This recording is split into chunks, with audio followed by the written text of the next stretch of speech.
اعوذ باللہ من الشیطان الرجیم، بسم اللہ الرحمن الرحیم۔ اے گنہگاروں مایوس نہ ہو، عامر لیاقت حسین حاضر خدمت ہے۔ ناظرین کرام، آج ہم دینار العیار، ایک بہت ہی پیارا سا جوان، اس کی توبہ کا واقعہ آپ کے سامنے بیان کریں گے۔ بیان کیا جاتا ہے ناظرین کرام کہ ایک آدمی جو دینار العیار کے نام سے مشہور تھا، اس کی والدہ اس کو نصیحت کرتی تھی۔ اچھا، ہوتا یہ ہے کہ آج کل ہم سب ہی مشاہدے میں بھی ہمارے یہ بات ہے، اور ہم سب یہ دیکھتے ہیں کہ آج کل ہم اپنے ماں باپ کی کوئی بات نہیں سنتے۔ خاص طور پر ماں جب کسی بات سے روکتی ہے، ٹوکتی ہے یا نصیحت کرتی ہے، تو یہاں تک ہم نے سنا ہے اور دیکھا ہے کہ اب تو ایسے دردناک واقعات سامنے آتے ہیں کہ ہم اپنی ماں پر ہاتھ اٹھانے سے بھی گریز نہیں کرتے۔ میں نے ایسی بدبخت کئی اولادیں دیکھی ہیں، اور عالم اور عالم میں بھی، اس کے علاوہ ای میلز اور ایس ایم ایس کے ذریعے بھی، بلکہ میں خود ایسے گھروں پر گیا ہوں، پرسنلی وزٹ کیا ہے۔ جب مجھے بلایا جاتا ہے اور فون کرتی ہیں درد کے ساتھ مائیں کہ بیٹا آؤ، ہمارے بچوں کو سمجھاؤ، ہمیں مارتے ہیں، لاتے مارتے ہیں، ہمیں تھپڑ مارتے ہیں، اپنی ماں کو گالیاں دیتے ہیں۔ اور ایک واقعہ تو آپ کے سامنے ہی ہے، ساری دنیا کے سامنے آیا۔ وہ جو ایک ہمارے ملک کے فنکار ہیں جن کو عورت بننے کا بہت شوق ہے، جو ہر پروگرام میں عورت بن کر آتے ہیں، لیکن عورت ہی نہ بن سکے، اور اپنی ماں کو انہوں نے مارا، ناک کی ہڈی توڑ دی، خون بہایا، نشے کی حالت میں، صرف گھر کے لیے، جائیداد کے لیے۔ تو جو دینار العیار تھا ناظرین، اس کی ماں بھی اس کو بہت نصیحت کیا کرتی تھی۔ میں یہ آپ سے ضرور گزارش کروں گا ان بچوں سے جو اپنی ماں کی باتوں کو نہیں مانتے، اہمیت نہیں دیتے۔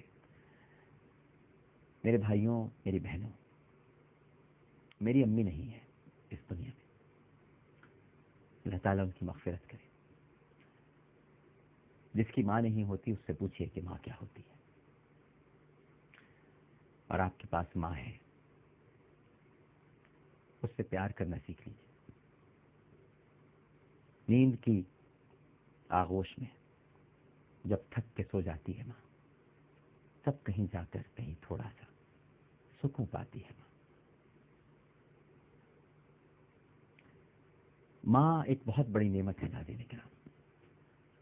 وہ سارے بچے جو اپنی ماں کو عزت نہیں دیتے، اس کی تکریم نہیں کرتے، وہ اگر آپ کو روک رہی ہے کسی بات سے، منع کر رہی ہے، تو وہ آپ کے بھلے کے لیے کر رہی ہے۔ گٹکا مت کھاؤ بیٹے، یہ مین پوری مت کھاؤ، یہ پان مسالے مت کھاؤ، یہ دانت مت خراب کرو، بیٹا بال بنا لیا کرو، بچے میرے چاند اچھے لگتے ہو، بال بنا لیا کرو۔ نہیں بناتے۔ نہیں اماں، آپ کو کیا معلوم آج کل فیشن کیا ہے، آپ تو پرانے زمانے کی خاتون ہیں، آپ کیا جانیں، آج کل تو ماتھے پر بال جب تک پڑے نہ ہوں تو پھر حسن ہی نکل کر سامنے نہیں آتا۔ جبکہ ہمارے بزرگ کہا کرتے کہ کوتا گردن تنگ پیشانی، اور کہا کرتے تھے فلاں کی یہی نشانی۔ تو ہم سب لوگ شریف زادے ہیں، اور شریف زادوں کی یہ نشانی نہیں ہوتی، پیشانیاں دکھنی چاہیے۔ ویسے بھی قیامت کے روز پیشانیاں ہی روشن ہوں گی، اور وہ روشن بھی اس طرح سے ہوں گی جہاں نماز کے گٹھے پڑے ہوئے ہوں گے۔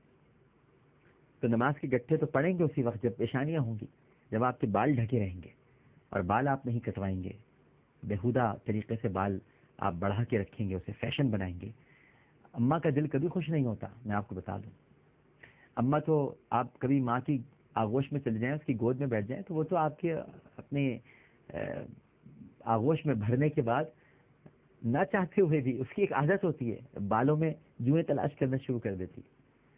ہر وقت آپ کا خیال رکھے گی، دیکھے گی، جھاڑے گی میرے بچے، کیونکہ بچپن سے آپ کو پالتی ہے، آپ کو اپنی چھاتی سے لگاتی ہے، اپنے سینے سے لگا کے رکھتی ہے۔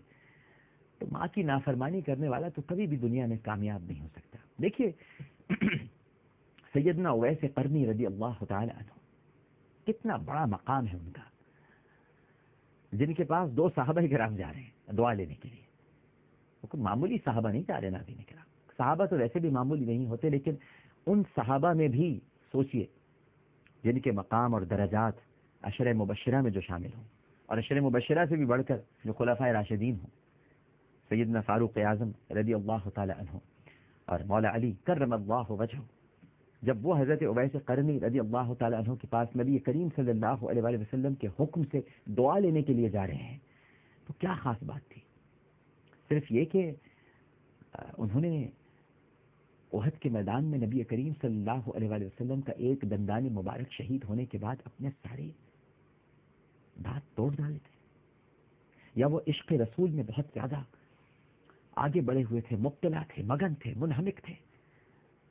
کیا ہم سب عشق رسول میں، اس وقت کے جو صحابی ہیں، کیا وہ یہ نہیں کہہ سکتے کہ کیا ہم سب عشق رسول میں منہمک نہیں ہیں، مگن نہیں ہیں؟ سارے ہی صحابہ پیار کرتے تھے، کس صحابی کا عشق کم تھا؟ ارے صحابہ تو نبی کے وضو کے پانی کو زمین پہ نہیں گرنے دیتے تھے، لیکن یہ مقام حضرت اویس قرنی کو ماں کی خدمت کی وجہ سے ملا۔ وہ صرف اپنی ماں کی خدمت کی وجہ سے نبی کریم صلی اللہ علیہ وسلم کی زیارت نہیں کر سکے۔ تو ماں کی خدمت کرنا، ماں کی محبت، ماں کی عزت، ماں کی تکریم، یہ تو دین کا بڑا بنیادی جزو ہے۔ تو جن کو ماں جیسی دولت ملی ہوئی ہے، خدا کے واسطے اس کی تکریم کریں، اس کی عزت کریں۔ ماں کے قدموں تلے جنت ہے۔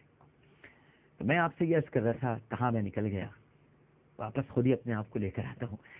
یہ جو آدمی دینار العیار تھا، یہ اپنی ماں کا بڑا نافرمان تھا، اور والدہ اسے نصیحت کرتی، وہ والدہ کی نصیحت کو قبول نہیں کرتا تھا۔ ایک دن ایک قبرستان آیا جہاں بہت ساری ہڈیاں پڑی ہوئی تھیں۔ اس نے ایک بوسیدہ سی ہڈی اٹھائی قبرستان سے، اور اس کے ہاتھ میں وہ ہڈی ریزہ ریزہ ہو گئی۔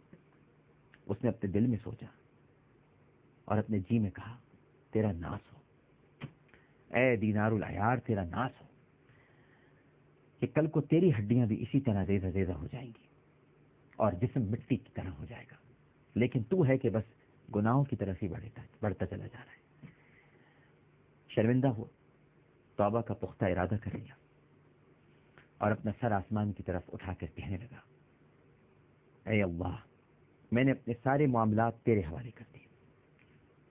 اے میرے مالک، میری باغیں اب تیرے ہاتھ ہیں۔ گو کہ ہمیشہ ہی سے ہماری باغیں تو خدا ہی کے ہاتھ میں ہیں، ہم ہی کو پتہ نہیں ہوتا، کیونکہ ہم مغرور ہو جاتے ہیں، تکبر آ جاتا ہے، ہم سمجھتے ہیں کہ ہم شاید خود اپنے آپ کو چلا رہے ہیں۔